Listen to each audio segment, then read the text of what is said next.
मियामना खौरांग ngairappa tara amadi taramathoi suba IRB gi result mathang tha June faubagi manungda suksoi soidana haidoklagani haina Chief Minister Nongthomam Birena lauthokre ngasi Chief Minister Secretary ta pangthokpa paumi singa unabamada paumi singna hangba wahangi bokum piraduna thajaba sei Chief Minister na pikhibani ningsing bayai maduri Chief Minister Nongthomam Birena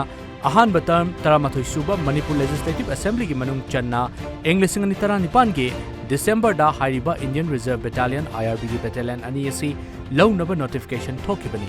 battalion amamamda personnel chatruka humpudra manga lehenduna apunba masing lising amaga chahum yankhai low naba notification thokibani kumja lising ani ga tara nipan gi December da notification thokraba matung lising ani ga tara mapan gi January thada gi recruitment process sathaduna lakhibani loina na maha ki ahan batam loikraba fauba haidokpangamdana lakhibani hojik fauda recruitment ase punna chahi ahumga tha manga sujilaklabani aina ke nom thanganoga aya ware khoi yar bidu ke dongai haidok bidu he ka torok moisu haidon nin toinida madu